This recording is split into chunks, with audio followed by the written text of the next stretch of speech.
3 weeks after the liberation of Volani Prime, the galaxy was still trying to understand what had happened. Ambassador Young-Soo Han stood in the observation deck of his diplomatic ship as it approached the Galactic Council's central station. Through the massive viewport, he could see hundreds of ships from dozens of species, all gathering to discuss the human situation. The political landscape had changed completely. The human Armada had not just won a military victory, they had achieved something that galactic experts considered impossible. Total defeat of a major empire in less than a week, with minimal human casualties and almost no collateral damage to civilian populations. "Sir," reported Captain Dalsu Kim, the ship's intelligence analyst, "we're receiving priority transmissions from 17 different species requesting immediate meetings. They all want protection packs." Ambassador Han was not surprised. Intelligence reports had been flooding in from across the galaxy. The peaceful Threnodi had formally requested human military advisors. The agricultural Zenthans were offering exclusive trade deals in exchange for defense guarantees. Even some former Krenth client species were secretly negotiating for human protection. But not everyone was pleased with humanity's emergence as a galactic power. Captain Kim's analysis showed that several militaristic species had begun desperate military buildups. The Corvani Empire had tripled their fleet construction. The hegemony of Sax had started developing new weapons specifically designed to counter human tactics. "What about the Galactic Council itself?" Han asked. "They're scared," Kim replied bluntly. "Our intelligence suggests they're planning to demand restrictions on human military operations. They want us to submit to galactic law and limit our fleet sizes." Han smiled grimly. After watching the Council ignore genocide for political convenience, humanity was not interested in following laws written by cowards and enforced by committee. On Volani Prime, General Mi Young-shin had taken command of the occupation forces, but calling it an occupation was misleading.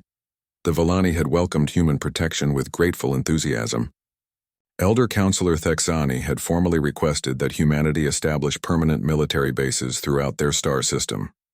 "General," reported Colonel Wu Jin Lee, "we've completed the survey of the former Krenth territory. What we found is worse than we expected." Shin studied the data on her tablet. The Krenth had not been content with simple conquest. They had systematically enslaved 43 different species, using them as forced labor in mining operations and manufacturing centers. Entire civilizations had been reduced to property. "How many beings are we talking about?" she asked. "Approximately 2.8 billion sentient beings in various stages of enslavement. Some have been in captivity for generations. They've never known freedom." Shin felt sick as she read the reports. Humans had assumed they were responding to a single act of genocide. Instead, they had uncovered an empire built on systematic oppression that had lasted for centuries. "Begin liberation operations immediately," she ordered. "Every slave camp, every forced labor facility, every Krenth detention center, I want them all shut down within the month." The liberation of the Krenth territories became the largest humanitarian operation in galactic history. Human ships spread across dozens of star systems, freeing billions of enslaved beings. Most had never seen their homeworlds. They had been born in captivity and raised as property. Dr. Yoon Seo Lee worked with teams of xenolinguists to communicate with the freed species. Many spoke only the Krenth slave language, having forgotten their original tongues. Others had developed entirely new cultures during their captivity. "The psychological damage is enormous," she reported to General Shin. "Many of these beings don't understand the concept of freedom. They've been conditioned to believe they exist only to serve their masters." But humans had experience with this kind of rehabilitation. Earth's history included its own struggles with slavery and oppression. Human psychologists and social workers knew how to help beings recover from systematic abuse. The Galactic Council watched these liberation operations with growing alarm. Humanity was not just freeing slaves. They were establishing military bases, setting up trade networks, and essentially creating their own sphere of influence. "The humans are becoming an empire," warned Counselor Zexahai of the Tremaran Federation during an emergency session. "They claim to be liberators, but they're building the largest military force the galaxy has ever seen." "Perhaps," replied Counselor Nethra of the Scientific Alliance, "but they're also solving problems that we ignored for centuries." When was the last time the Council actually stopped a genocide? The question hung in the air like an accusation. Every member of the council knew the answer. They had written strongly worded resolutions and held lengthy debates while entire species were wiped out. Humanity had simply acted. Admiral Sunja Park received the council's summons while overseeing the expansion of human bases in the Kepler sector. They wanted her to appear before them to explain human actions and discuss limitations on future military operations. "They want to put us back in our box," she told her staff during a strategy meeting. The council is comfortable with the status quo. They don't want anyone actually solving galactic problems. Captain Hyunwoo Kim, now promoted to admiral after his role in the Volani liberation, disagreed. "Ma'am, maybe we should work with the council. We don't want to be seen as conquerors." "We're not conquerors," Park replied firmly. "We're protectors." There's a difference. The distinction became clear when Admiral Park arrived at the council station. Instead of a single diplomatic ship, she brought an escort of 12 vessels, including 2 of humanity's new Fortress-class dreadnoughts. The message was unmistakable. Humanity would not be intimidated. The council chamber fell silent when Admiral Park entered. She was a small woman compared to some of the alien species present, but her presence dominated the room. Behind her walked Captain Kim and Ambassador Han, their faces showing the quiet confidence of people who had just reshaped galactic politics. "Admiral Park," began Council Speaker Vorthak, a towering being from the Krellin hegemony, "this council demands an explanation for your species' unprovoked aggression against the Krenth Empire." "Unprovoked?" Park's voice was dangerously quiet. "We responded to a distress call from a species facing genocide. Where was the council when millions of Velani were being slaughtered? The Krenth situation was being evaluated by the appropriate committees. While children died," Park cut him off. "Your committees debated while an entire civilization was being wiped out." The chamber erupted in angry voices as different species began arguing among themselves. Some supported the human intervention, others condemned it. But Admiral Park was not interested in their debates.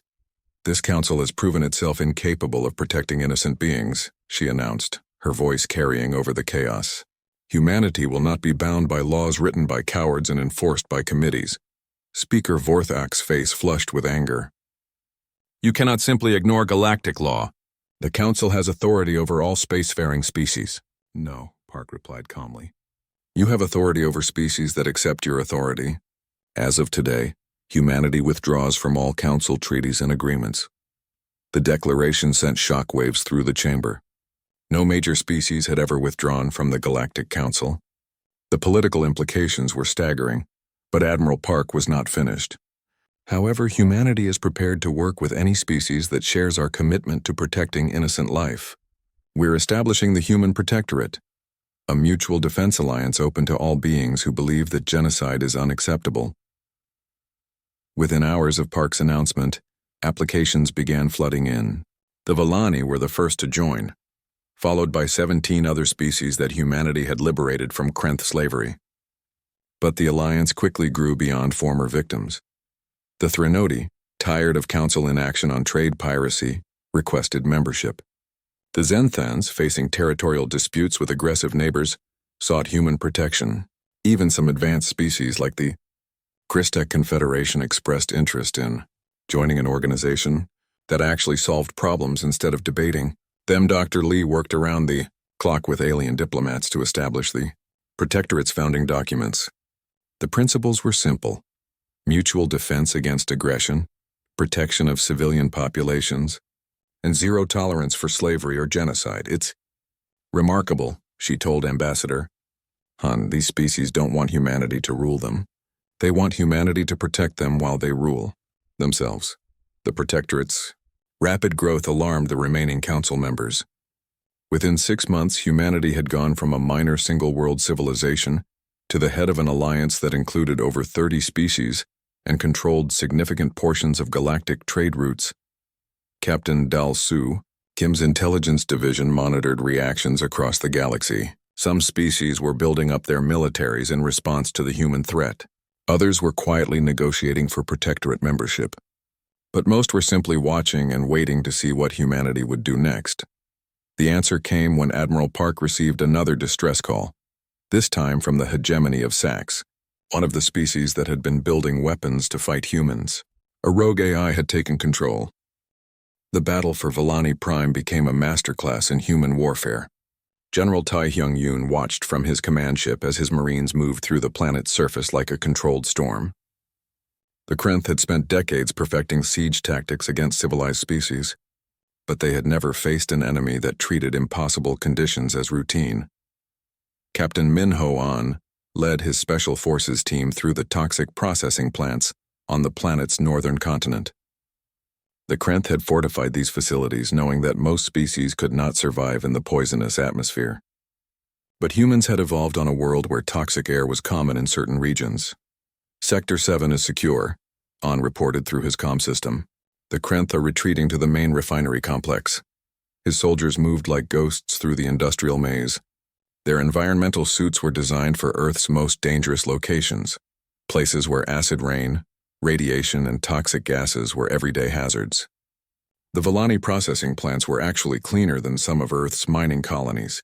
Sergeant In-ho Lim, the team's demolitions expert, studied the Krenth defensive positions through his scope. The aliens had set up plasma cannons at key choke points, confident that no enemy could approach through the deadly chemical clouds that filled the area. "Sir, they're not even wearing full environmental protection," he reported to Captain An. "Their suits are designed for normal atmospheric conditions. If we breach their chemical containment systems, the environment will do most of our work for us." "Do it." Lim placed shaped charges on the main processing pipes. When they exploded, clouds of industrial chemicals flooded the Krenth positions. The aliens panicked as their basic suits failed to protect them from the toxic environment. Human forces advanced through the same chemicals without difficulty. Meanwhile, Dr. Yoon-ji-oh worked in a field hospital set up in one of the liberated Volani shelters. She had treated dozens of alien civilians, using medical equipment originally designed for Earth's hostile environments. Human medicine was incredibly advanced, it had to be, considering how many ways their homeworld could kill them. "Doctor, we have another group of survivors coming in," called Medic Jae Sung-kwan. "They've been trapped underground for 8 days. The Volani who emerged from the tunnels were amazed by human medical technology. Dr. O's portable scanners could diagnose injuries that would require major hospital equipment in most galactic civilizations. Her treatment drugs were designed to work on humans exposed to radiation, toxic chemicals, and extreme trauma. They were incredibly effective on alien injuries. How do you carry such advanced medical systems in such small packages?" asked Healer Thrensi, a Volani medical worker who had joined Dr. O's team. "We had to learn," Dr. O replied simply. "Our homeworld has so many ways to hurt people that we needed medicine that could work anywhere, under any conditions." Above the planet's surface, Major Sun Woo Park coordinated orbital bombardment from his position aboard the cruiser Soul's Hammer. But this was not the mindless destruction that the Krenth had used. Human artillery was surgical in its precision, destroying enemy positions while leaving Volani infrastructure intact. "Target the Krenth command bunker in grid 77 Alpha, he ordered his gunners. "Minimum explosive yield. There are Volani civilians in the surrounding area." The accuracy amazed galactic military observers who were monitoring the battle. Most species considered precision bombing to be impossible. The margin for error was too great when firing from orbit. But humans had developed these techniques out of necessity on their crowded homeworld, where missing a target by even a few meters could kill thousands of civilians. The Krenth began to understand what they had awakened. Intercepted communications showed their troops reporting impossible things.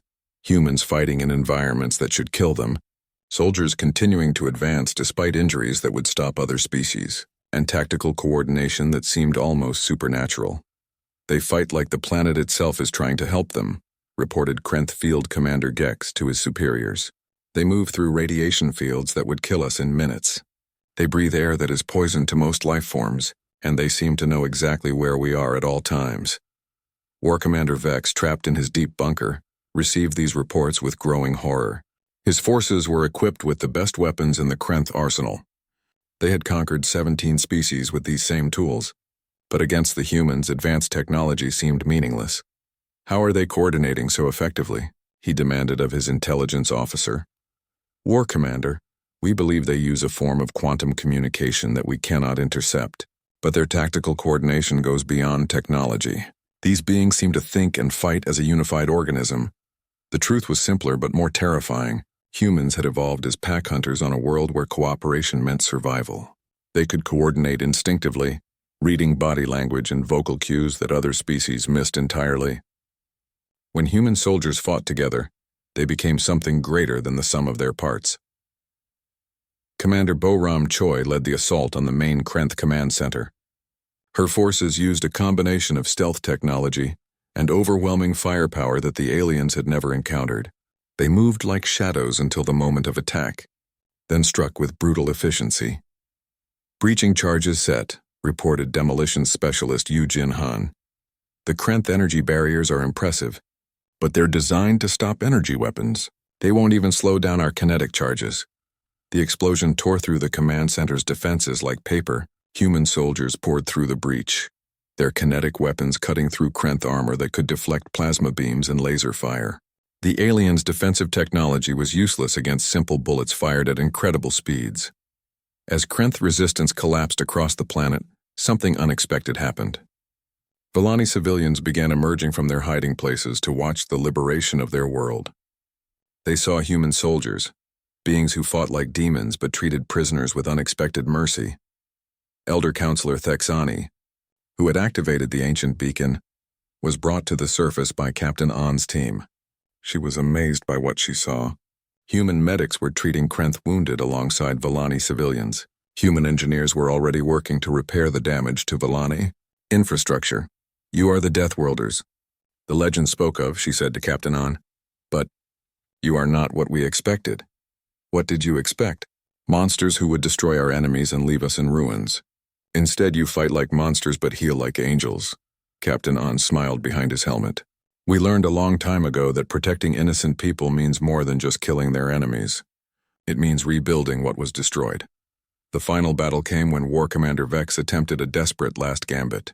Cornered in his bunker with the last of his forces, he threatened to detonate antimatter charges that would render the entire planet uninhabitable. "If I cannot have this world, neither can you," he broadcast on all frequencies. "Withdraw your forces or I will turn this planet into a dead rock." Captain Hyun-Woo Kim received the transmission aboard the Righteous Fury, which was providing orbital support. He studied the tactical display, noting the location of Vex's bunker and the estimated blast radius of the antimatter charges. "This is Captain Kim to all human forces," he announced. "Clear the target zone immediately. We're going to end this." The Righteous Fury's main guns were designed for ship-to-ship combat, but they could be modified for orbital bombardment. Kim had his weapons officers configure a focused particle beam that would penetrate deep underground without causing surface damage. "Target the bunker's main support structure," he ordered. "One shot. Make it count." The beam lanced down from orbit with surgical precision. It punched through hundreds of meters of rock and metal to strike the exact center of Vex's command bunker. The explosion was contained underground, eliminating the Krenth leadership without harming the civilians above. As the last Krenth forces surrendered or fled the planet, Admiral Park surveyed the results of the campaign. Her forces had achieved total victory in less than a week. The Krenth military presence in the Vellani system had been completely eliminated, but the victory came with a cost that weighed heavily on her mind. The humans had been forced to use levels of violence that shocked even their own soldiers. They had fought with an intensity that bordered on savagery, driven by rage at the genocide they had witnessed. "Ma'am," reported Intelligence Officer Kyungmi Bae, "we're receiving communications from across the galaxy. Word of our victory is spreading faster than our official reports." "What kind of communications?" "Some species are requesting protection packs. Others are beginning military buildups. The Galactic Council has called an emergency session to discuss the human threat." Admiral Park looked out at the ruins of the Vellani capital, where human engineers were already beginning reconstruction efforts. They had answered a cry for help and saved an entire species from extinction. But in doing so, they had revealed capabilities that would reshape galactic politics forever. "Send a message to Fleet Command," she ordered. "Tell them the galaxy now knows what humans are capable of. We're going to need more ships on the surface of Vellani Prime." The human armada dropped out of hyperspace at the edge of the Vellani system, like thunder from a clear sky. 3,000 ships materialized in perfect formation, their hulls gleaming under the light of the distant star. At the center of the fleet, Admiral Sunja Park's flagship Terran Pride led the way forward. War Commander Vex of the Krenth Empire stared at his tactical display in disbelief. His fleet of 800 vessels had been systematically destroying the Villani homeworld for 6 days. The operation was nearly complete. Only a few million of the crystal-skinned aliens remained alive in underground shelters. What species fields this many ships? He demanded of his intelligence officer. The signatures match human vessels, War Commander, but our records show they have never deployed more than a few dozen ships at once. Vex's mandibles clicked in annoyance. The Krenth had encountered humans before in minor border skirmishes. They were primitive mammals from a single world, barely worth noticing. Yet here they were with a fleet that outnumbered his own forces 4-1. It must be a bluff, he decided. No species commits this many resources to defend aliens they have never met. Half those ships are probably empty cargo haulers with fake weapon signatures. Admiral Park stood on the bridge of the Terran Pride, studying the tactical display. The Krenth fleet was positioned in orbit around Villani Prime, their heavy cruisers continuing to bombard the planet's surface. She could see the scars where their weapons had burned through the crystal cities. "Ma'am, we're receiving a transmission from the Krenth commander," reported Communications Officer In Su Yang. "Put it through." War Commander Vex's image appeared on the main screen. He looked like a giant insect with multiple arms and compound eyes. His voice carried the arrogance of someone who had never faced real opposition. "I am War Commander Vex of the Krenth Third Fleet. You are interfering in a legitimate military operation. Withdraw immediately or face the consequences." Admiral Park studied the alien commander for a moment before responding. "I am Admiral Sunja Park of the Human Defense Armada. You are conducting genocide against civilian populations. Surrender immediately and prepare to be boarded." Vex's mandibles clicked rapidly, a sign of extreme agitation among his species. "You dare make demands of the Krenth Empire? We have conquered 17 species across this sector. Your pathetic single-world civilization will be added to that list. Try us." The transmission cut off, leaving the bridge in tense silence. Admiral Park turned to her tactical officer. "Deploy fighter screens and prepare for engagement. Signal all ships, weapons free." Lieutenant Haewon Jung led the Soul Reapers, an elite fighter squadron flying from the carrier Incheon Dawn. As her squadron launched from the fighter bay, she felt the familiar rush of adrenaline that came before combat. "Soul Leader to all Reaper pilots," she broadcast. "Remember your training. These alien ships are bigger and more heavily armed than anything we've faced before, but they've never fought anyone like us." The Krenth opened fire first. Their plasma cannons sent green beams racing across space toward the human fleet. The weapons were designed to overwhelm energy shields through sheer power. They had never failed to penetrate enemy defenses before. But human ships didn't rely on energy shields. Instead, they used thick armor plating and point defense systems designed to handle debris in Earth's dangerous asteroid fields. The Krenth plasma beams splashed harmlessly against titanium steel hulls that had been built to survive anything space could throw at them. "All batteries, return fire," Admiral Park ordered calmly. The human response was devastating. Instead of energy weapons, human ships fired solid projectiles.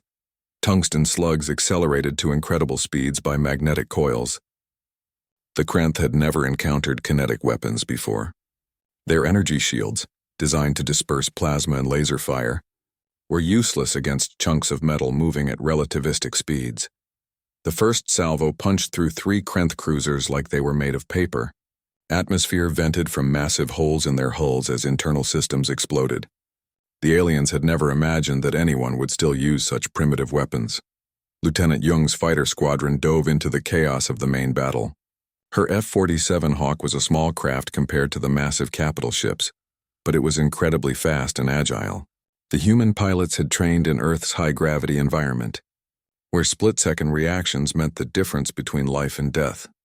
"Reaper 3, you've got a bandit on your tail," Jung called out, spotting a Krenth interceptor closing on one of her pilots. "I see him, Soul Leader. Watch this." The human fighter suddenly flipped backward while continuing to fly forward, using maneuvering thrusters to reverse its orientation without changing course. The impossible maneuver confused the Krenth pilot just long enough for the human to line up a shot.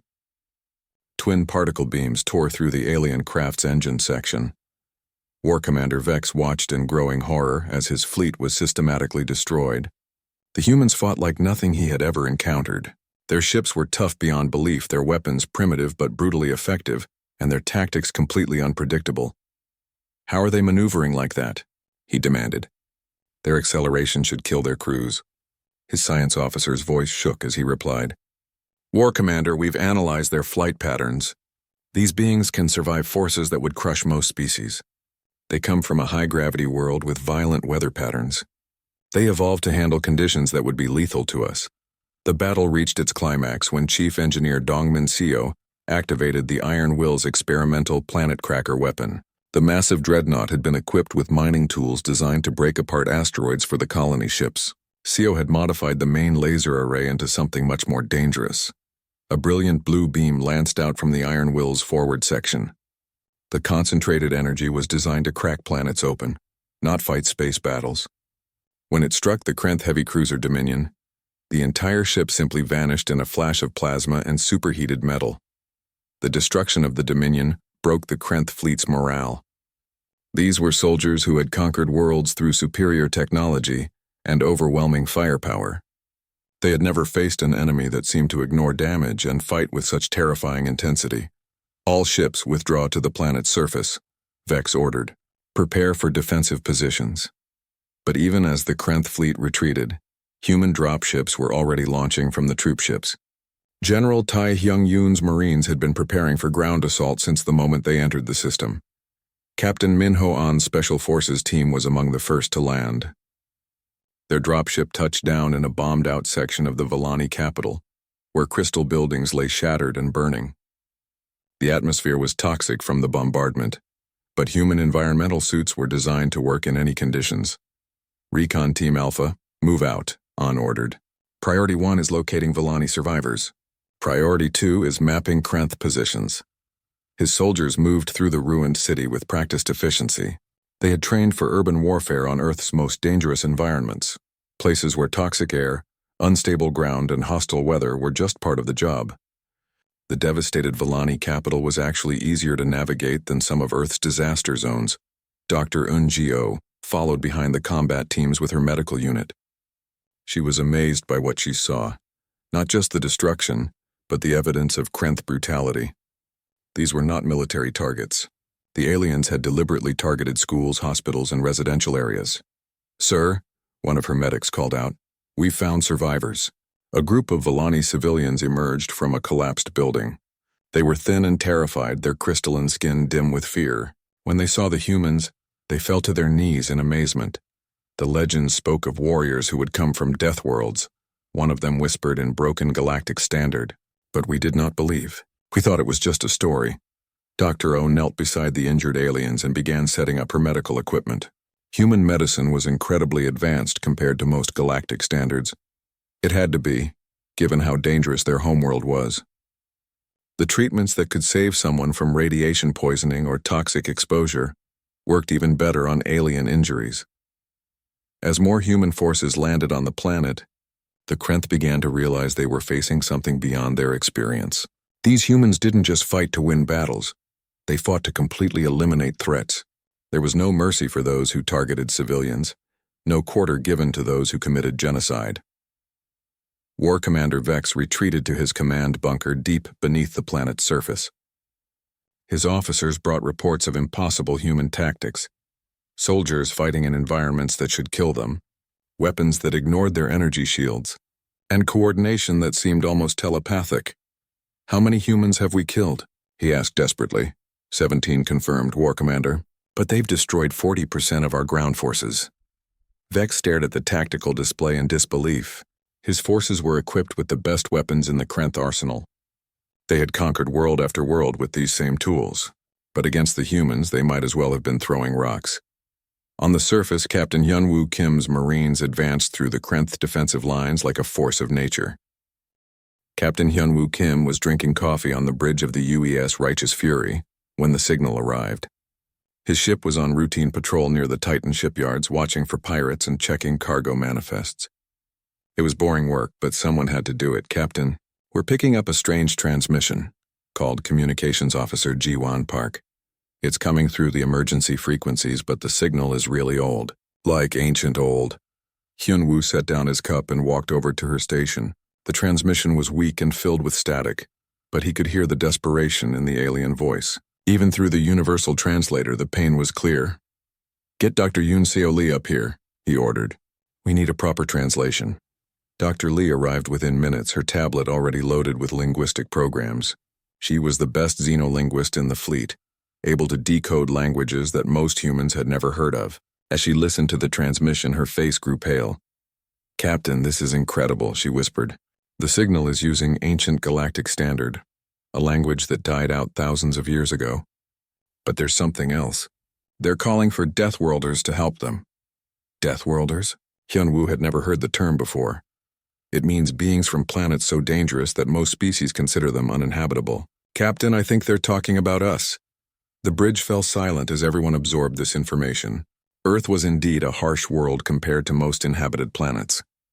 The gravity was higher, the weather more violent, and the native life more aggressive than anywhere else humans had visited. But they had never thought of themselves as particularly dangerous. "What exactly are they asking for?"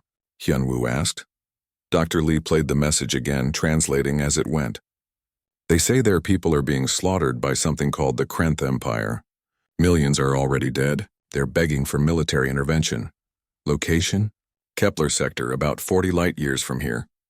Hyun-woo looked at the tactical display. 40 light-years was a long way, but not impossible. The question was whether they had the right to interfere in what might be an internal galactic conflict. "Sir," interrupted Tactical Officer Bo-ram Choi, "I'm reading multiple similar transmissions from that sector. They're all saying the same thing.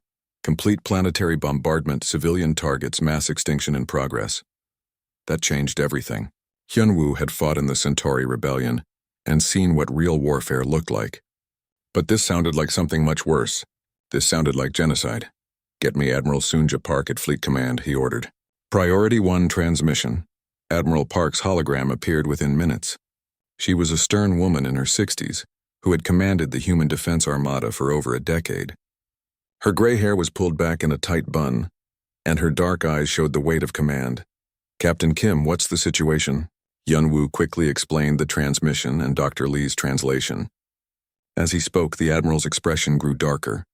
When he finished, she was quiet for a long moment. "Captain, are you certain about the translation? They specifically asked for Deathworlders?" "Yes, ma'am." Dr. Lee is confident in her analysis. Admiral Park was silent again, thinking. Finally, she spoke. "Captain, I want you to maintain position and continue monitoring those transmissions. Do not, under any circumstances, enter that sector without direct orders." "Is that clear?" "Yes, ma'am." The hologram flickered off, leaving the bridge crew in uncomfortable silence. They all knew what they had heard. An entire species crying out for help while being systematically murdered. And they were being ordered to do nothing, but Admiral Park was not doing nothing. Within an hour of receiving Captain Kim's report, she had called an emergency session of the Defense Council. The 12-member board represented every major human colony and military command. They gathered in the secure conference room deep beneath Luna Command, their faces grim as they listened to the alien transmission. "Gentlemen, ladies," Admiral Park began, "we have a situation. An unknown species has sent out a distress call specifically requesting help from Deathworlders. Our linguistics department believes this refers to us." General Tae Hyung-yoon, head of the Marine Corps, leaned forward. "What kind of help are they asking for?" "Military intervention. The transmission indicates that something called the Krenth Empire is conducting planetary bombardment against civilian targets. Estimated casualties are in the millions and climbing." "How do we know this isn't some kind of trap?" asked Defense Secretary Hae-jin-won. "We've never heard of either species before." Admiral Park activated the main display, showing a tactical map of the local galactic region. "Our deep space monitoring stations have been tracking energy signatures from that sector for the past week. The readings are consistent with massive orbital bombardment, far beyond anything that could be considered a normal military conflict." Captain Ji-hee Kang, commander of the stealth frigate Ghostwalker, spoke up. "Admiral, my ship could reach that sector in 36 hours. We could gather intelligence without being detected." "Too risky," General Yoon replied. "If this Krenth Empire has weapons capable of planetary bombardment, they could destroy a single frigate easily." Admiral Park stood and walked to the tactical display. "That's not the issue here. The issue is whether we can stand by and watch genocide happen when we have the power to stop it.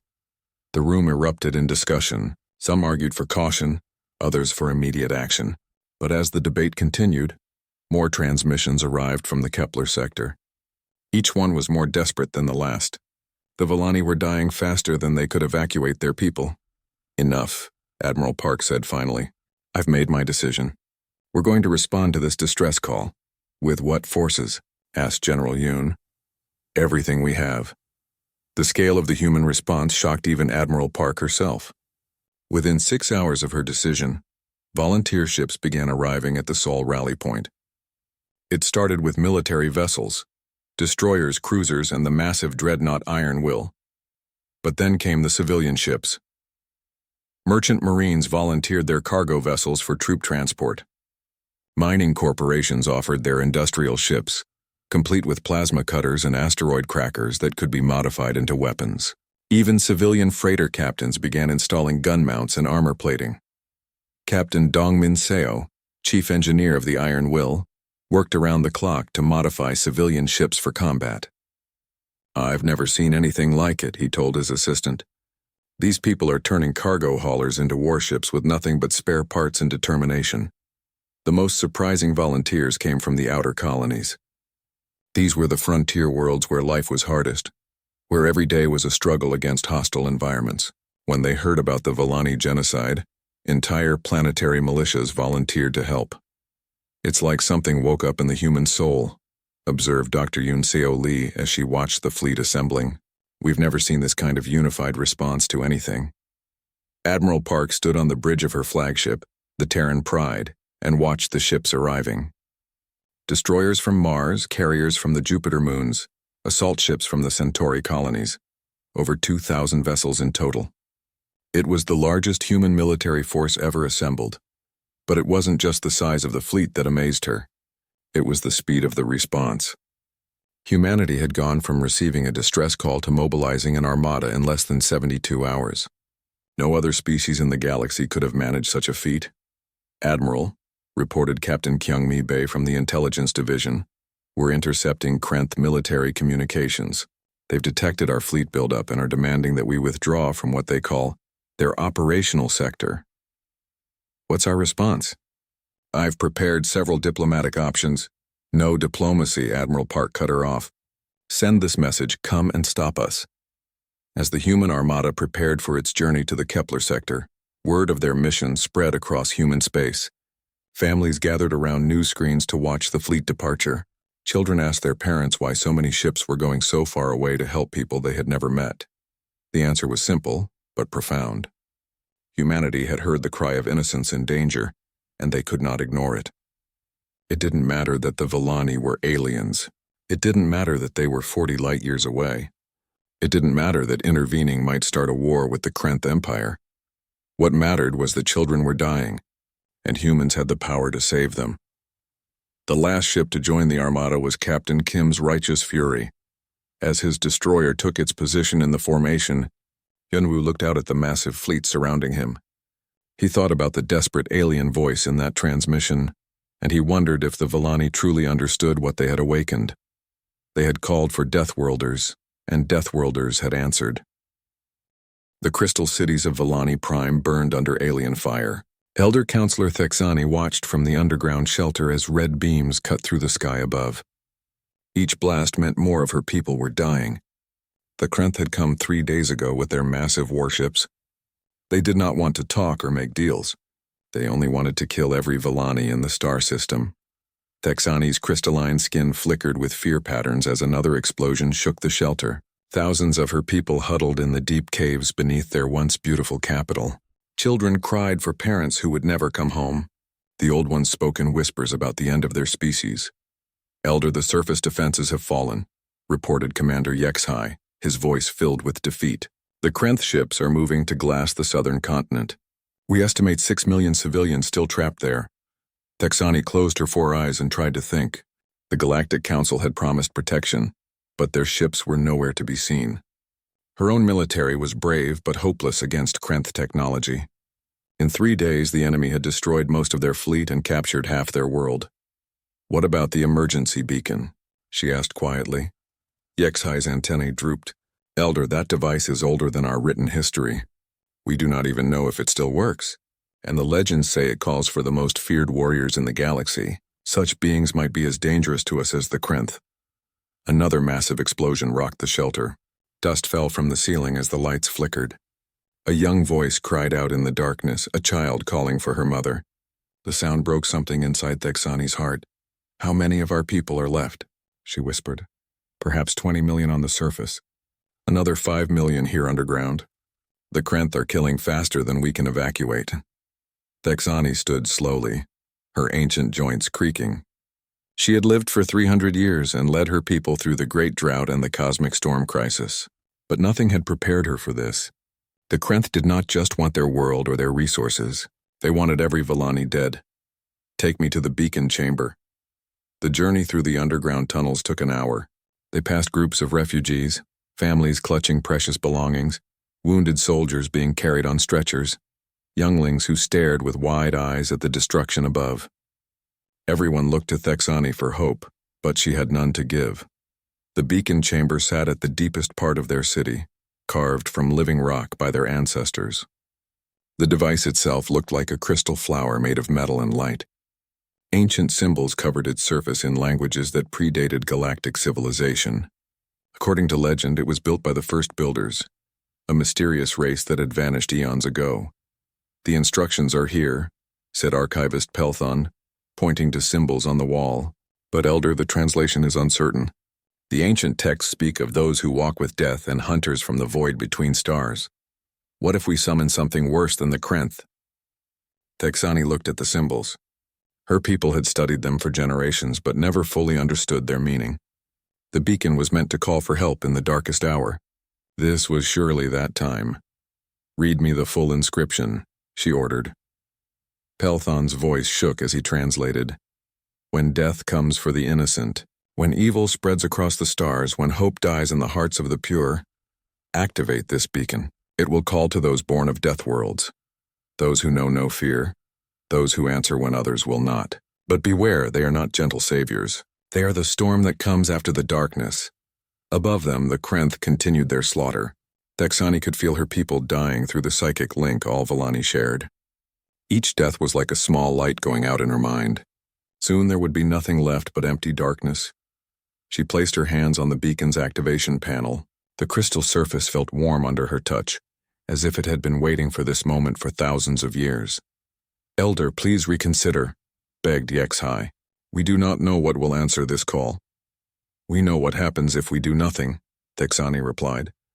Our children die. Our history ends. Our light goes out forever. She pressed her palms against the symbols. The beacon hummed to life, its crystal core beginning to glow with soft blue light. The ancient mechanisms clicked and whirred as they awakened from their long sleep.